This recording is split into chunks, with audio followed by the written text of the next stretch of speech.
many times, it just showed a lack of strength, and then the price goes down. But if the pattern was like this, dun, dun, dun, dun, maybe one touch, and then up here, and like this, that's the bullish version. So this is like with dating, right? When you meet a girl and she lets you fuck on the first date, she's probably like this, touching support 10 times, breakdown, bad investment. When you meet her and she doesn't let you fuck on the first date and she's like, I'm not like the other girls, and she's like, playing hard to get, but you can tell it's genuine, and she's a good chick, maybe she's not a hoe, right? Well, this is probably more like accumulation under the resistance, maybe one test of the support, and it means it's going to be a good investment, right?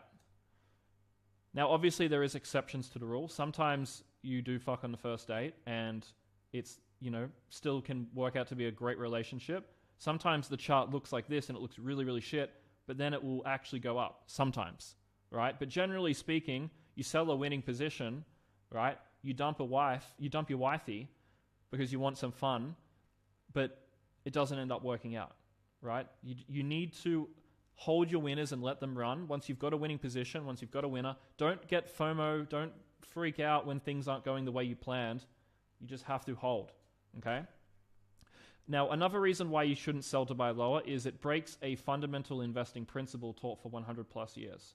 So this is a quote from one of my favorite books ever, Reminiscences of a Stock Operator. I talk about this in the course a bit. Basically, it says, when you are as old as I am and you've been through as many booms and panics as I have, you'll know that to lose your position is something nobody can afford. Not even John D. Rockefeller. I don't know what that means. I hope the stock reacts and that you will be able to repurchase your line at a substantial concession or discount, sir. But I myself can only trade in accordance with the experience of many years. I paid a high price for it, and I don't feel like throwing away a second tuition fee. This is why I talk about in the course. Everyone pays a tuition fee. But I am as obliged to you as if I had the money in the bank. It's a bull market, So what he's basically trying to say here is someone came up to him and said, hey, why are you not selling your stock to buy it lower? Like you could make more money. And the guy said, well, I've tried this before and I've lost a lot of money and it doesn't work. So I just hold my positions and let them run. And there's actually another section from this book. I did a Twitter thread on it. There's another section which is useful. See, this was back in 2019. I've been teaching shit. I read this book like 5 years ago. Crazy. 3.5 years ago. Ridiculous. So there was another section which was good. The big money was not made in the individual fluctuations, but in the main movement. Not reading the tape, but in sizing up the entire market in its trend. So you make the big money from the big move of Solana from... This is the big money, right? Let's get rid of all this mess. The big money for Solana is from buying it here and selling it, I don't know, up. I'm not giving you a price prediction. If you're watching this in 2024, don't give me shit if this is not a price prediction. But the big money is made from buying it at $20 when I did, and then selling it at like 200 or 400 or 600, whatever it is, right?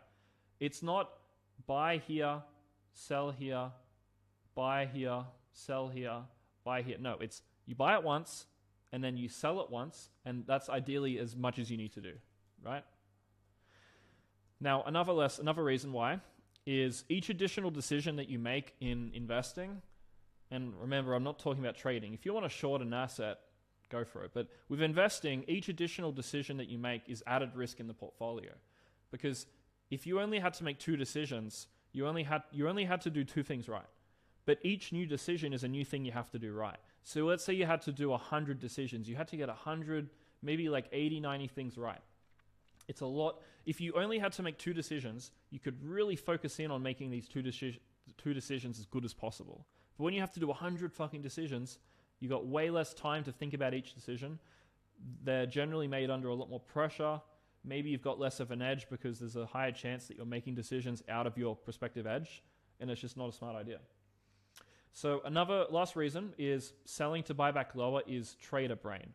So when you hold an asset and you are afraid that it's going to lose you money, so you're going to sell to buy lower, you're using a trader brain, which is fine if you're a trader, but most of you aren't consistently profitable traders. And so if you're not a consistently profitable trader, the only time that you would successfully sell here to buy lower is through pure luck.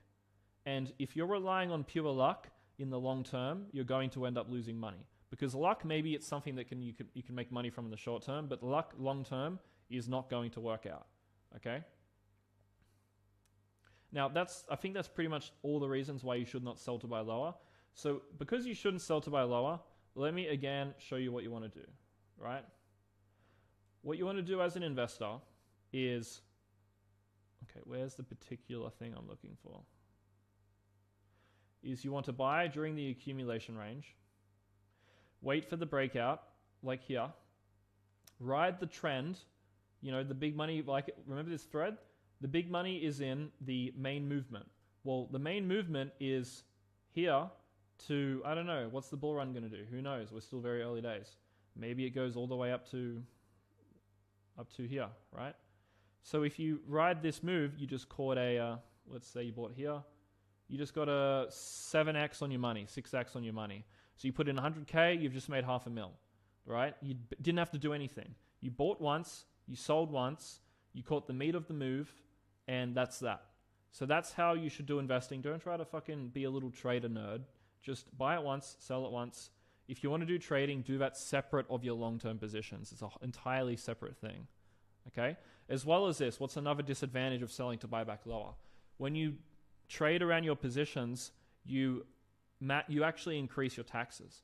So if you are in a country like Australia and you hold a position for less than a year, you pay short-term capital gains tax, which is significantly higher than long-term capital gains tax, which is what you pay when you hold a coin for over a year. So let's have a comparison of the short and long-term capital gains tax in Australia.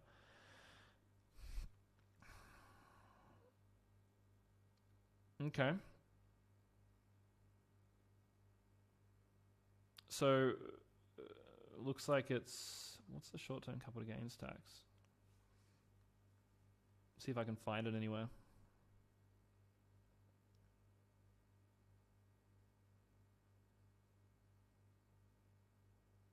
Yeah, so how do you minimize capital gains tax? Well, you hold an asset for more than a year, so you don't do selling to buy back lower shit. And I can't find the percent, but anyways, just understand that the short-term capital gains tax is significantly higher than long-term capital gains tax. So if you do try to sell to buy back lower, yeah, you might have got yourself a better entry, but did you make more money to justify the fact that you pay twice as much in taxes now, right? What's the difference? Let's say you make 500K profit. Long-term capital gains tax, let's say is, I don't know, 20%. Short-term capital gains tax, let's say 33%. So 500 times 20% equals, what's that, 100,000? 500, and let's say you made a little bit more money. Let's say you sold and you bought it back 10% lower. So let's just assume you made 10% more money, right? So now you've got 550,000, right? So you do that times 33%. So because look, you've made more money now. You made yourself more profit. So now you got to pay more tax. So you have a 33% tax rate, which equals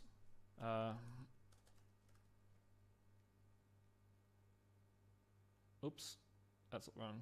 50,000. 181,000.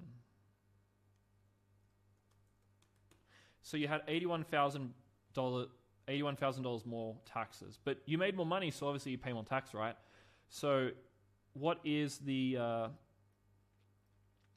You can see here there's a higher tax percentage. So yeah, you can see that basically this is another big disadvantage. You pay a different tax rate in Australia. Maybe your country's different. Maybe you're in, I don't know, fucking Dubai and you don't pay any tax. But even if you pay zero tax, it's not worth it. Trust me. So yeah, that's the end of this video of what not to do. And yeah, I'll see you in the next one.